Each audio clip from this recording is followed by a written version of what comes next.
There are some very strange things happening around the Galactic Starcruiser, and I'm not talking about the reception of, the people who've seen the videos and seen the influencers' videos and seen some of the ridiculousness that's around this particular project that Disney put together. I'm not talking about that at all. What I'm talking about is the bookings and how they wildly, randomly fluctuate and seem to coincide with let's say a narrative around people being interested in going to this location. Let's take a look at some recent headlines and what really is going on. Here we go.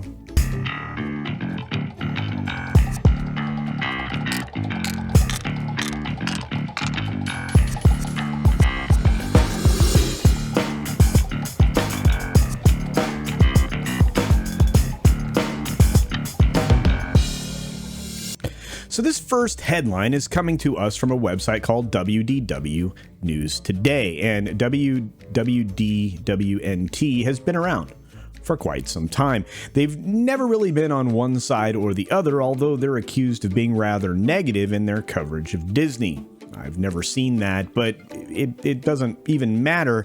They report a very interesting story, and we go back, looks like March 7th, where Shannon actually puts an article together that's titled "Reservations Available Again for the Third Ever Star Wars Galactic Starcruiser." By the way, that particular sailing is just behind us. Looks like on March 5 and 6. In fact, more early voyages at the Star Wars Galactic Cruiser have opened up. How is that? There's only 100 rooms here. How do you open up more rooms? It's a finite supply.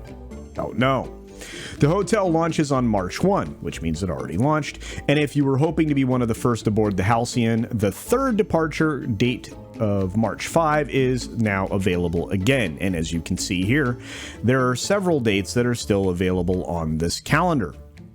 You start back up with getting a chance to go again in March on the 21st and 22nd. April is got a few days left. May is a lot left. June, not quite as much. July, almost fully open. August, etc., etc. You can see 5 voyages are available in June. Most voyages are available in July, August, September, which is as far as the calendar goes. Actually, you can get all the way to December, but this again was a month ago, right? So that was February 7th. We move on to a more current story. This came out February 28th. 3 weeks later, actually exactly, right? This one comes to us from the world-renowned ITM, Inside the Magic. They are very pro-Disney, and that's fine, but you need to know what these articles are, why they're framed the way they're framed. Despite prior cancellations, Disney's Starcruiser reservations quickly disappear. Wow. So everything was okay. Disney released a video that, nobody was terribly interested in. In fact, I think this article references it, and let's read it. When Disney first released their promotional video, fans were not impressed with what they had to see, and cancellations came rolling in as we saw the availability calendar for the Starcruiser open up quickly. That's right, there were not a lot of dates left, and then all of a sudden, a lot of dates left. The video was quickly deleted, of course, we all remember that saga, but at that point, the damage had been done. No kidding. I would say that there's additional damage being done every day there, but hey, that's an aside. Then Disney upgraded their footage and allowed influencers, in other words, they allowed people to come in for free, who love Star Wars, that's doubtful, and enter the ship, experience the fun, and post about it. Let me start again. I want to read that sentence one more time for everybody. Then Disney upgraded their footage and allowed influencers who love Star Wars to enter the ship, experience the fun, and post about it. They gave everybody a free access to this. Loving Star Wars, I don't think was a prerequisite, and let me tell you, the feedback and backlash from people who were observing what was clearly shilling was amazing to witness.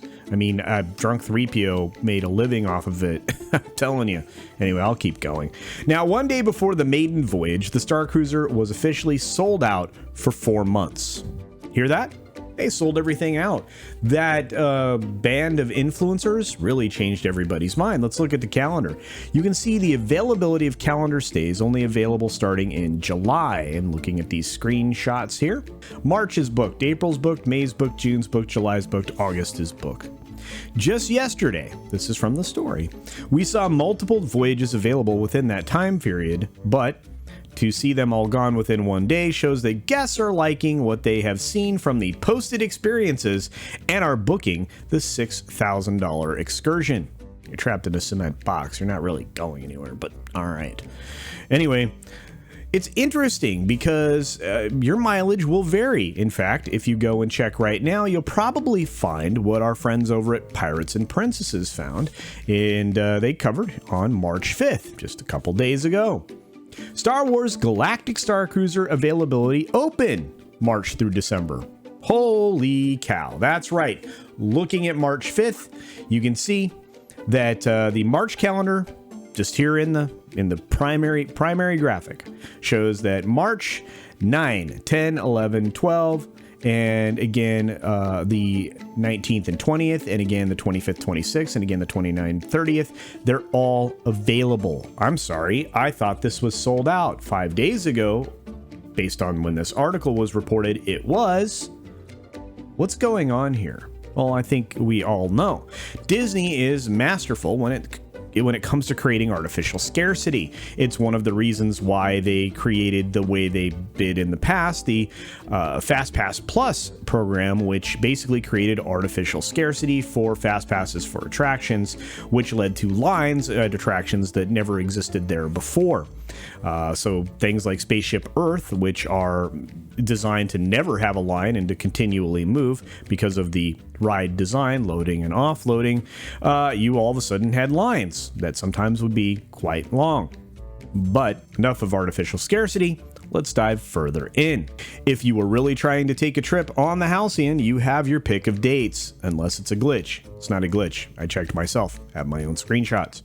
The calendar is showing multiple openings for this month on, yes, March. And March is a bunch of availability, like I just showed you. As of 9:25 Eastern Standard Time on March 5th, this is what was showing. 10 days, which is 5 sailings, available in March, and there they are. You can also see the number of days that are available in April, the number of days that are available in May, the number of available days in June, which is less, to be sure, but July is almost fully open, as is August. When you get to September, October, November, and December, all open. All available, with the exception of the 28th and 29th, which I don't understand in November, but hey, that's not entirely the point. Cambria Pratt over at Pirates and Princesses reports it this way: I don't know what is going on, but availability is going up. Again, there are a finite number of rooms. That's it, 100. No more, no less. So how are we getting all these rooms available again? I don't know. I don't think this is going the way Disney planned. No, it isn't. But if you really want to go this month, now is the time to grab it. Well, I don't know necessarily anybody would be pressed to do it. Again, creating artificial scarcity creates this other phenomenon that you've heard of. It's called FOMO, fear of missing out. And they are trying to leverage this into people booking these dates and at least get some other dates booked on the calendar. It doesn't seem to be working, and you're starting to see people really shy away from this experience, and I can't blame them. I'm not sure I want to play planetary bingo or mini droid racing or Pokemon or any of the other weird things that are going on the Starcruiser. Now, while I do enjoy role-playing in that way, it would be kind of fun to spend a day as a character or two on a Starcruiser that was Star Wars themed. I think there should have been a better set of activities for your confinement in the cement box. But hey, what do you think's going on? I have that question for you, so use the comment section down below. Do you think Disney is artificially manipulating these calendars and creating, well, artificial scarcity in order to induce FOMO? Do you think that's a stretch? Do you think that there have been such massive and widespread cancellations over the course of 7 days? Not even that, 5 days. From the 28th to the 5th? You think that's possible? What do you think? There's only 100 rooms. You can't make more. You can't make less. It's fixed. It's a fixed number. Also, are you interested in this thing? I think I've asked you that before, but you know, I still have this small bit of interest. I still may, if given the opportunity to go at a discounted rate, check this out, at least to report back to you to see if, you know, my findings align with what other people have seen. And finally, are you interested in going? I'm just curious. Anyway, thanks for hanging out today. Be sure to support other independent creators here on the platform. They certainly deserve your support. Do go ahead and give them the same kind of engagement you give me by subscribing if you're not, by hitting the like button, by commenting, and of course sharing out the videos, because again, it really does drive the algorithm, and all of the smaller creators, the actual independent ones, need that to compete against the corporate content creators. With all of that being said, I do want to leave you the same way I always do.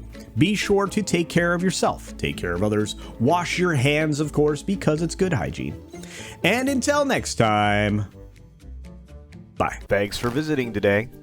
Be sure you're subscribed and hit that for alerts. Yay! Of course, like and share all of the videos that you can, as it helps with the algorithm. Have a great day.